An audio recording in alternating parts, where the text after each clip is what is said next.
Hello my amazing soul buddies, you're welcome back again to this YouTube channel. It's Whitney IY here, and if this is your first time here, you're highly welcome. Please do well to hit the subscribe button and also click on that notification bell right there so you'll be notified whenever I drop a new video. In this video, we'll be making the butt and hip part tights. Now you must have noticed that almost everyone has that hourglass kind of shape in every outfit on the internet and even outside the internet today, and this is as a result of the butt and hip tight. It enhances the look of an outfit, and you can even convince your client to wear it underneath your sewn designs or clothes, to make the outfit look more appealing and yummy. Now you can either buy the hip and butt tight from the market, yes, or you can make yours. So in this video I'll be showing you how to make one.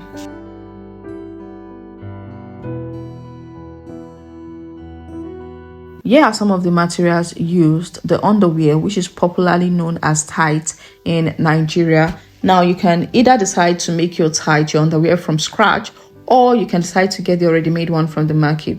Now for the purpose of saving time, I am making use of the ready-made one.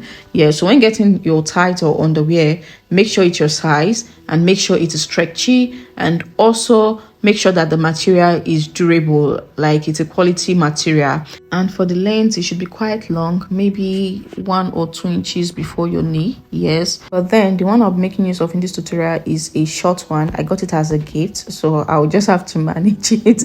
Now for the padding, you can either make use of the fiber or the foam. Personally, I love working with the fiber because of how well it blends with the body, and when you're putting it on, nobody can easily tell that, oh, you're putting on a pad, a butt or hip pad.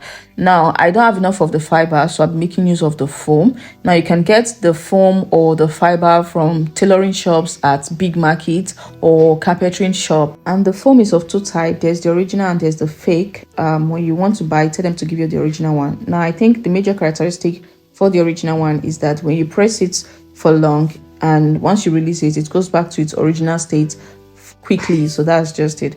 So personally, I love working with this fiber, but since it's not enough, I'll just make use of the foam for this tutorial. So let's dive right into the drafting process. Now in drafting for the hip or butt part, the very first step is you have to draft out your skirt pattern, because it is from the skirt pattern that you get the padding for the hip and for the butt. So I'll be drafting out the skirt pattern first, and I'll be using the pattern paper. These basic tools here: my pattern paper, my tape rule, my pen, and my rule. Also, I'll be drafting out the front pattern first. So without boring you out with much talk, let's dive right into the drafting of the front pattern of my skirt. So the very first step in drafting is to come down from the beginning of your pattern paper by 1 inch. So I'll go ahead and do that now. So I'll just come down from the beginning of the paper by 1 inch like this, and I'll bring in my rule to connect the dots to get a straight line. So this line is referred to as the top line or the starting line. Next, from the top line or starting line, I'm going to mark out the hip line. So my hip line is 8 inches from my waistline. So now if you're working with a very short person, then it is 7 inches. With an average height, it is 8 inches. If the person is tall, make use of 9 inches, and if the person is extremely tall, make use of 10 inches. So I'm of an average height, reason I'm making use of 8 inches as my hip line. So I'll go ahead and connect the dots to get a straight line. So this line is the hip line. Next step is to mark out the knee line. So from the waist, I'll mark out my knee line, which is 20.5 inches. So to get your knee line, measure from your waist to the top of your knee on the side, and then you mark it out. So for me, from my waist to the top of my knee is 20.5 inches, and that is what I've marked out, and I'm using my rule to connect the dots to get a straight line. So this is the knee line. Next step is to divide my round waist measurement by 4 and mark it out on this starting line here. So my round waist measurement is 33, divided by 4 gives me 8.25. So I'll go ahead and mark that out here like this, 8.25 here. Then on the hip line, I'll divide my round hip measurement by 4. So my round hip measurement is 40 inches, divided by 4 gives me 10 inches. That is what I'm marking out here. and I'll bring in my rule to connect the waist to the hip measurement that I just marked out like this. Now this is a contoured pencil skirt that I'm drafting out. So to mark out on the knee line, subtract 2 inches from whatever you've marked out on the hip line. So since on the hip line I marked out 10 inches, I'm going to subtract 2 inches. So 10 minus 2 gives me 8 inches. So I'll mark out 8 inches on the knee line like this, and I'll go ahead and connect the hip to the knee measurement like so. So at this point, my front pattern is ready. So I'll just go ahead and label it front pattern. Yeah, front pattern. So this is it. So right now I'll go ahead and bring in my scissors to cut this out. So once I'm done cutting out this front pattern, I'll bring in a fresh pattern paper to cut out the back pattern. So this is the fresh pattern paper, and I'll be cutting out the back pattern here. And the first step is to come down from the beginning of the pattern paper by 1 inch like this. And I'll bring in my rule to connect the dots to get a straight line, of course, like so. So this line is called the starting line or the top line. Next is to mark out my hip line, which obviously is 8 inches because that is exactly what I marked out on the front pattern as well. So marking out 8 inches from the waistline to get my hip line like this, and I'll bring in my rule to connect the dots to get a straight line like so. So this line is the hip line. Next step is to mark out the underbutt line. The reason for the underbutt line is because of the bum bum at the back, and there are several ways to get the underbutt line. You can go ahead and measure from the deepest part of your back to underneath your bum bum to get your underbutt line. So for me, it is 14 inches, and that is what I've marked out. And I'll go ahead and bring in my rule to connect to get a straight line like this. So this line is the underbutt line. Next step is to mark out your knee line. So you go ahead and measure from your waist to your knee, and mark it out. For me, it is 20.5, and that is what I've marked out. And I'll also connect this to get a straight line as well. So if you want to know another way of getting your underbutt line, I'll drop the link to the skirt tutorial I did, so you can go ahead and watch it. So next is to do the back tightening. So go in from the waistline here by 0.75 and connect this to the hip line to eliminate any form of bulging at the center back. So yeah, so after doing this, on the knee line, I'm going to go in by 1 inch like this and connect this to the underbutt line at the center back as well. This is to get that butt contour, and that's the purpose of this. I told you this is a contoured pencil skirt that I'm drafting out. So to get that butt contour, these are the things you need to do.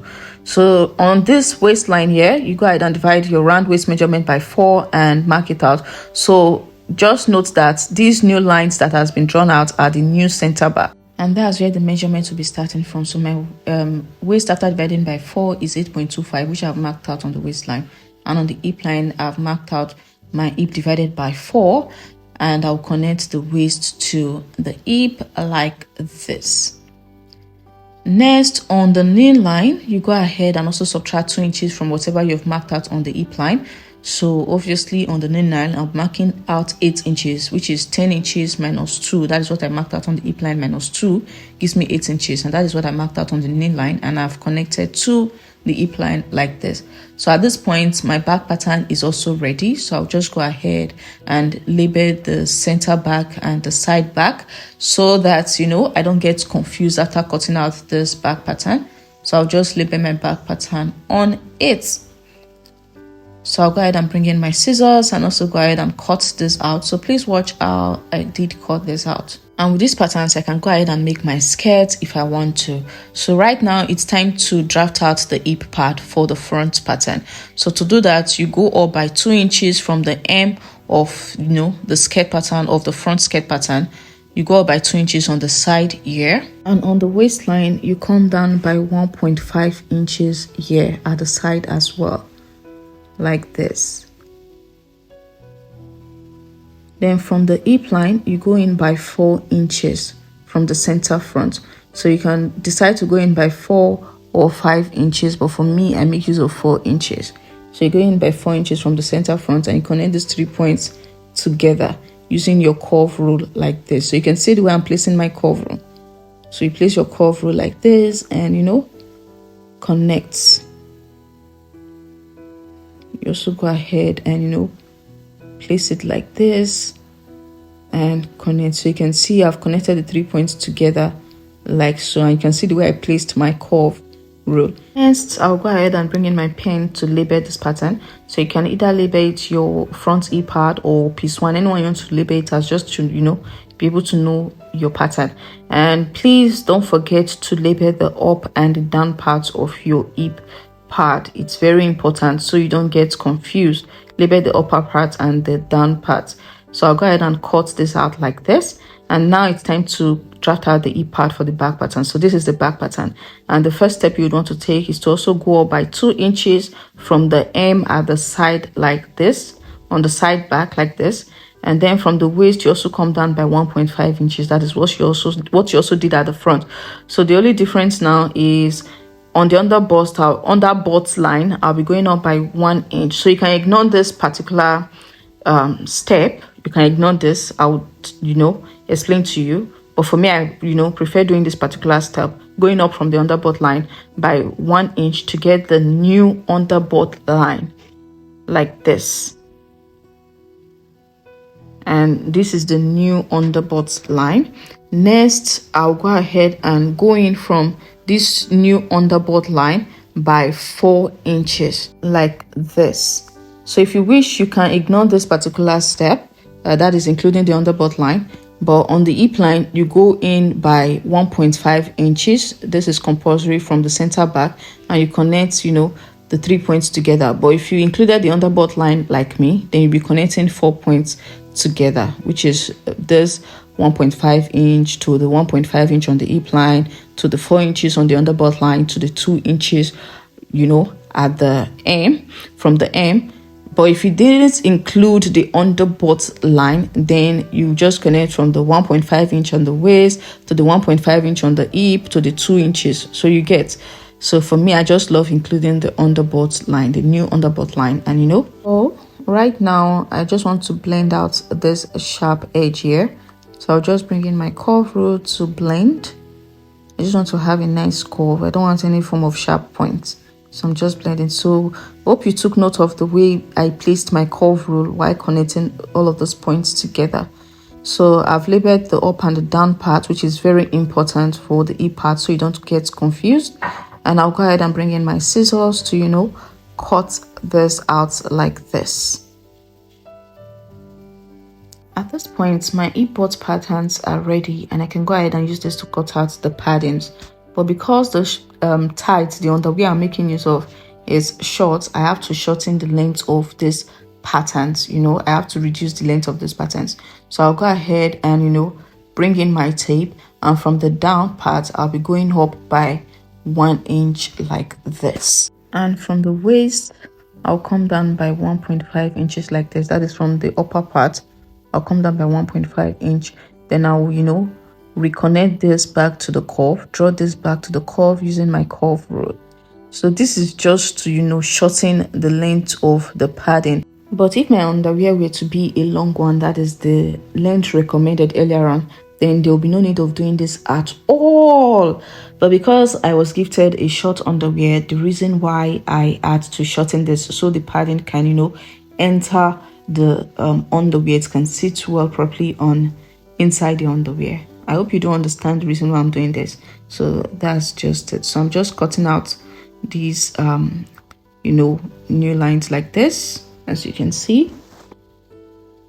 So I'm just cutting this out. So I repeat the same thing for the front hip padding as well. And don't forget to label the upper part and the down part. It's very important. So for the front, I'll also go up from the down part by 1 inch like this. And I'll also come down from the up by 1.5 inch like this. And I'll reconnect this back into the curve using my curve rule like this. And I'll do the same thing here as well. And I'll go ahead and bring in my scissors to cut this excess out like this. And once this is done, I'll make sure I label the upper and the down part. Please don't forget to always label.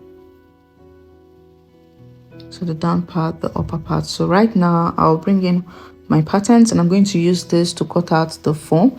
And when cutting out the foam, I'll be cutting out 2 of each like this. 1, 2. As you can see, I labeled on the foam as well. And for the front pattern, you can see I also cut out 2. So 2 of each patterns like this. So right now I'll go ahead and remove my pins. And the next step after removing the pins is to blend the those curved parts. Only those curved parts. Please don't blend the side. Yes, I mistakenly blended the side because I don't know, I was quite exhausted. So when you're blending, please blend only these curved parts. Do not blend the side that will be joined together. Blend only this curved part that's going to blend with the body. So this is how you blend it. You just trim it off like this. Take your time. This will take you up to 6 hours or 4 hours, depending on how fast you are. You get, at some point I even got tired and I didn't get to blend it properly. But when you're doing yours, make sure you blend it properly. If not, it's not going to blend well with your body. And when you're putting on the hip pad or the hip tight, it will be obvious that, oh, this person is putting on it, hip pad or hip tie. So blend it well so that when you're putting it on, nobody knows that, this person is, putting this on. So please blend only the curved part. So I'll do this off camera and show you. So this is it, as you can see. So you can see the mistake I did here. I blended this, the side here, which I'm not supposed to blend. So when you're blending, blend only the curved part here. Yes, that's it. So next is to iron in stay like this. So I'm going to go ahead and iron stay on all sides of the foams. And once I do that, I'll go ahead, I'll come back and show you. I have ironed in the stay, and looking at it, you can see how neater the foams are now looking. It's looking more tush and more polish.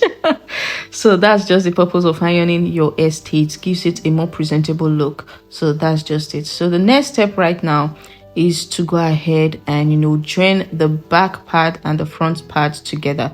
So in doing that, I'm going to pick one piece of the back part and one piece of the front part, and I'm going to close the sides like this. I'll join the sides like this. I'll place it on top like this, literally like this, and I'll match it. Use my machine to match it. If you don't have your machine, you can use your normal thread and needle, or you can use a glue to glue it nicely. So that's just it. So I'll go ahead and do it on this. I'll also do it on this other pair as well, and I'll come back and show you. So guys, this is it. So when joining it, make sure that the upper part of the front part is also on the upper part of the back part. Yeah, make sure it corresponds. So at this point after joining, you can go ahead and attach this directly on your skirt lining. That is, if you don't want to attach this to a tight, you can go ahead and attach this directly on your skirt lining. And also, I forgot to mention something. When getting your foam, they are of different sizes. There's the one of half an inch. That is the one I got.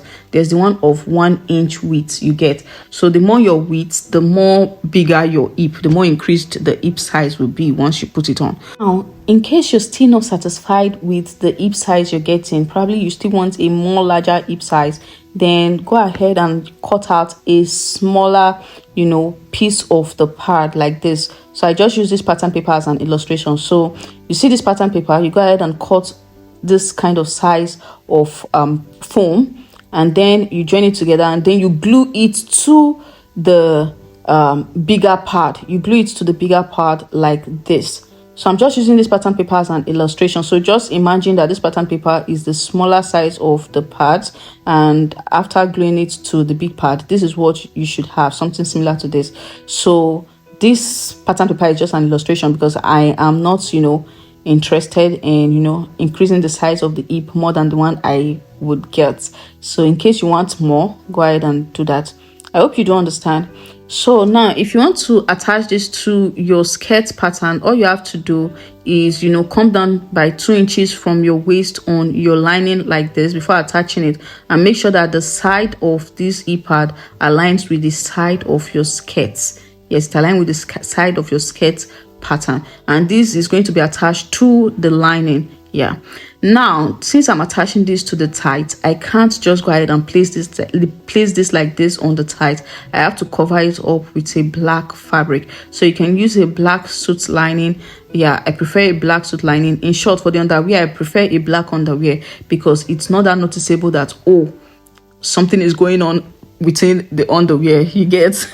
So you're going to place the pad like this on the suit lining, and you use your pin to pin it all around. So take note, if you're attaching this to your skirt pattern, you don't need to do the step. You don't need to attach it to the suit lining. Just go ahead and attach it like this with only the ST. But if you're attaching this to your underwear, you have to, you know, cover it up with a black lining, but I prefer making use of the suit lining. So you go ahead and cut it round, leaving half an inch all round like this, as you can see. So I'll go ahead and remove the pins. So this is what I have. So I'll use this to cut out 3 more pieces. Yes, 3 more pieces. You know, I need to have 4 of this. So 2 for this, 2 for the other pair as well. So guys, this is it. So I'll place 2 of the suit lining together. After cutting it out, I'm going to sew it like this, and I'll stop here. I'll sew it like this and stop here. So I have to leave a little opening. So I'll do that and show you guys. So this is it. You can see it. I made use of white thread so you can see it. So this is the little opening. So I'll turn this to the right side like this, and I'll go ahead and, you know, iron. I'll iron this out so it looks more appealing. So this is it. After ironing it out, you can see how it's looking.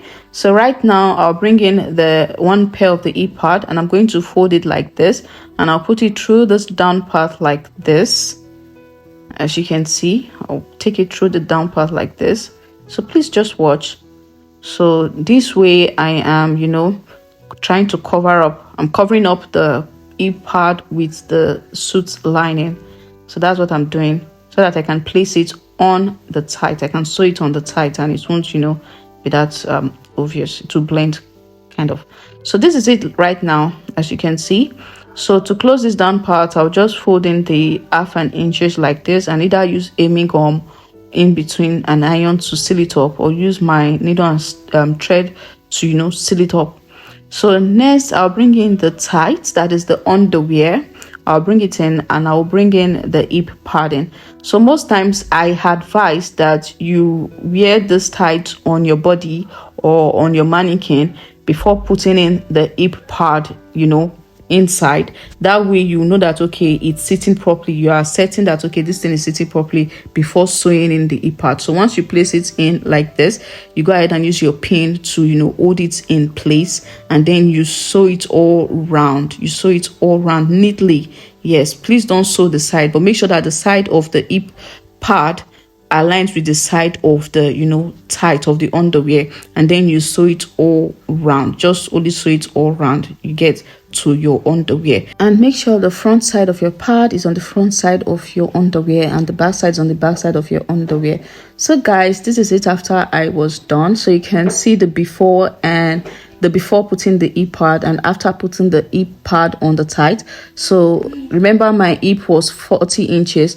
Then after putting the hip pad, the hip became 42 inches. So meaning my hip increased with 2 inches. It increased by 2 inches.